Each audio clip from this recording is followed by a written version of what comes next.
Ravi de vous retrouver pour ce premier numéro de l'information du mois de novembre sur le Rural Bénin TV, votre chaîne qui vous donne les actualités agricoles d'ici et d'ailleurs. Mesdames et messieurs, voici le sommaire. Du 21 au 24 octobre 2024, les acteurs clés du secteur de l'agriculture durable et de l'agroécologie en Afrique de l'Ouest, décideurs politiques et chercheurs se sont réunis pour un forum régional tenu à Abuja, la capitale fédérale de l'État du Nigeria. Plus de détails dans ce journal. Le poivre noir, un ingrédient de plus en plus utilisé dans nos cuisines, on s'intéresse sur ses impacts sur la santé du consommateur. Vous aurez plus de précisions avec Innocent Agbo ici. La rareté de la laitue sur les étalages en octobre cause un déséquilibre entre commerçants et producteurs. On en parle dans le dossier d'aujourd'hui.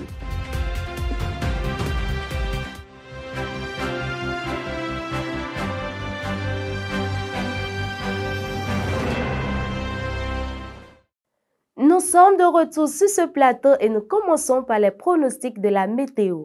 Samedi, à Cotonou, il va pleuvoir. La température se fera comprise entre 27 degrés Celsius et 28 degrés Celsius. Et la température se fera ressentir entre 30 degrés Celsius et 32 degrés Celsius. Il y aura un vent autour des 17 km par heure avec des rafales pouvant aller jusqu'à 22 km par heure. Vous pouvez constater un taux d'humidité relatif de l'air de 80%. Prenez vos dispositions. Les 30 et 31 octobre 2024, Nobila Hotel de Cotonou a accueilli un atelier d'envergure nationale initié par l'Institut national des recherches agricoles du Bénin INRAB sur financement du CORAF et l'appui technique du CIAT.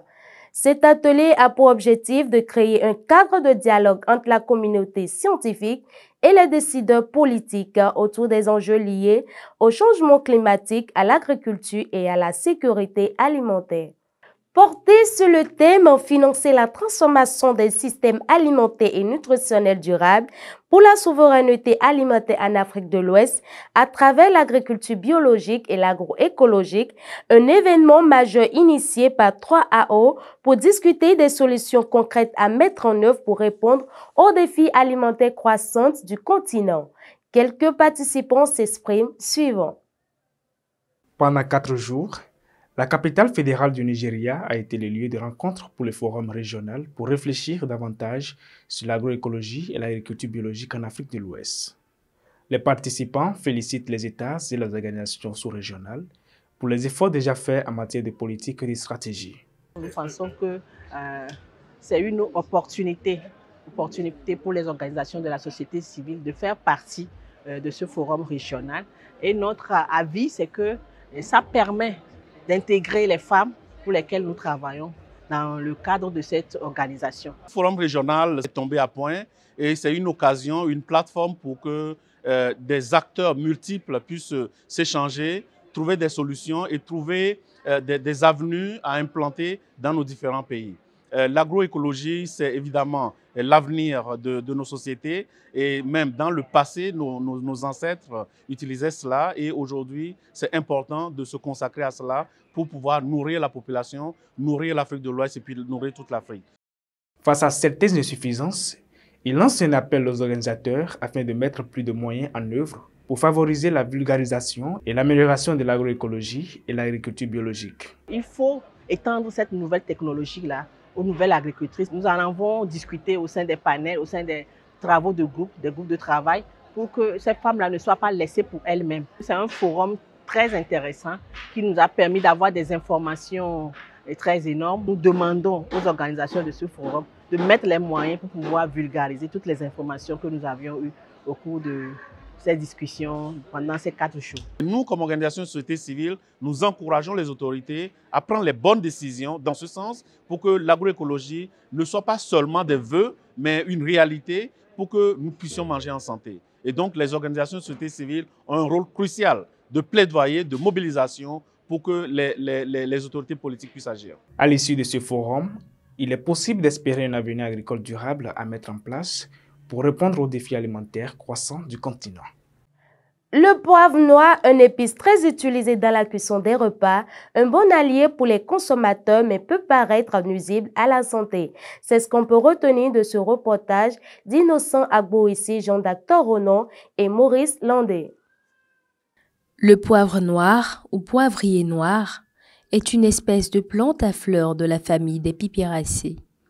Connu pour sa saveur piquante et aromatique, il présente des effets positifs pour la santé du consommateur.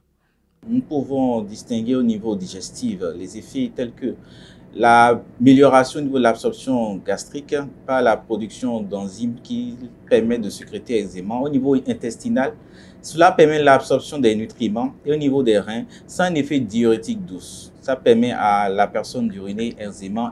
Bien que le poivre noir soit un exhausteur de goût, il convient de le consommer avec modération. Une surconsommation pourrait entraîner des troubles digestifs et rénaux. Le poivre noir contient de la pipérine. La pipérine vient bloquer l'action de certains médicaments comme les antihypertenseurs, les anticoagulants, etc. Le poivre noir contient des oxalates et les oxalates en excès vont se déposer en fait dans le rein et former des pierres. C'est ça qu'on appelle les calculs rénaux. Former des pierres qui vont s'accumuler dans le rein et créer des dommages. Pour éviter cette surconsommation, quelques conseils sont importants à mettre en œuvre. Diminuer la quantité des épices que vous utilisez. Manger sain, manger moins gras, manger moins sucré, manger moins salé. Du moment qu'on ne dépasse pas la dose de 1 g à 2 g par jour, cela n'est pas encore nocif. Mais pour certains qui ont des problèmes, déjà des prédispositions, telles que au niveau rénal, des problèmes comme l'insuffisance rénale ou qui sont sous des traitements comme des antibiotiques ou d'autres personnes qui présentent des hypertensions artérielles, cela n'est pas trop conseillé de consommer fréquemment et régulièrement le poivre. Une meilleure hydratation. Une meilleure hydratation constitue à boire de l'eau, en moyenne 2,5 litres d'eau par jour. Malgré ses multiples propriétés, le poivre présente des effets secondaires. L'équilibre est donc nécessaire pour une santé meilleure.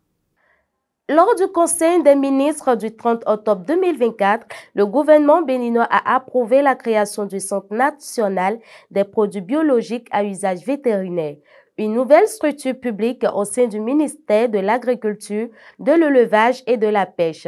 Ce centre vise à renforcer la santé animale en produisant et en distribuant localement des vaccins vétérinaires de qualité afin de lutter efficacement contre les maladies qui affectent les cheptels. Durant le mois d'octobre, les revendeurs de laitue font face à une offre insuffisante qui fait grimper les prix. Producteurs et commerçants nous donnent les raisons dans cet élément réalisé par Innocent Agboissi et Jean-Jacques Toronon que je vous invite à suivre.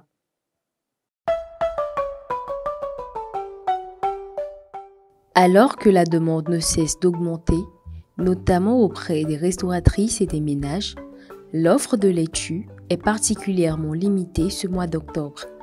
Ce déséquilibre entraîne une hausse significative des prix sur les étals. Salade no ve kweta ewe mo ademi leti ewe no ve kweta wene ma ve kwa me no chaki we ono chakro pa dare wene ve kwa jomele no ho tan wene ka ve kwa we no level du ganji wende mi le din ve onu mi tan do di obe bo mi te so ma do di obe o no je te se hen wa ji mi soro mi mo ya client le ve ahi mo inu aho mi no ve o mi si sa tole de sudo de wa de na ho gbon sa gbon yo do wi.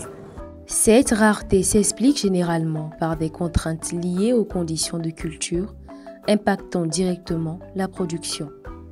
Nous sommes en octobre et à partir d'octobre jusqu'en avril comme ça, jusqu'en juillet, ça coûte cher.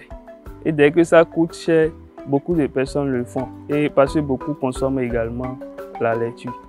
Donc la mévente arrive au moment où nous rentrons dans la période de août-septembre. Là, il fait très froid et les gens préfèrent consommer des aliments chauds. À l'heure où nous sommes maintenant, la laitue est plus rentable. En matière de la rentabilité, on peut parler de la planche. Parce qu'on fait les planches de 6 mètres carrés. Donc le 6 mètres carrés, et généralement c'est le prix de 6 mètres carrés, ça varie de 2000 à 3500. À un moment donné, ça, en période de la chaleur, là, les planches de 6 mètres, on peut vendre jusqu'à 6 000 à 7 000 des fois. Donc pour parler en termes de rentabiliser, en période où il y a trop de la chaleur, on peut dire qu'en ce moment, la laitue est plus rentable. Avec une demande qui dépasse largement l'offre, les consommateurs et les commerçants espèrent une amélioration rapide de la situation. Toutefois, la rareté de la laitue en ce mois d'octobre rappelle l'importance d'une planification agricole adaptée afin de stabiliser l'approvisionnement en période creuse. Au-delà de nos frontières, direction le Sénégal, un atelier stratégique dédié à la conservation des forêts en Afrique de l'Ouest, organisé par la FAO, la CEDEAO et le gouvernement suédois, s'est ouvert le 29 octobre 2024 à Dakar, au Sénégal. Cet événement vise à renforcer la législation et à promouvoir une gestion durable des forêts face à la déforestation croissante, en intégrant les communautés locales et en protégeant des écosystèmes essentiels comme le Fouta Djallon. Et c'est ainsi que les portes de cette édition se ferment. Mais avant de prendre congé de vous, je souhaite une très bonne fête de la Toussaint à toute la communauté chrétienne catholique. Quant à vous, chers téléspectateurs, n'oubliez pas de vous abonner, liker et partager. Portez-vous bien, à très bientôt.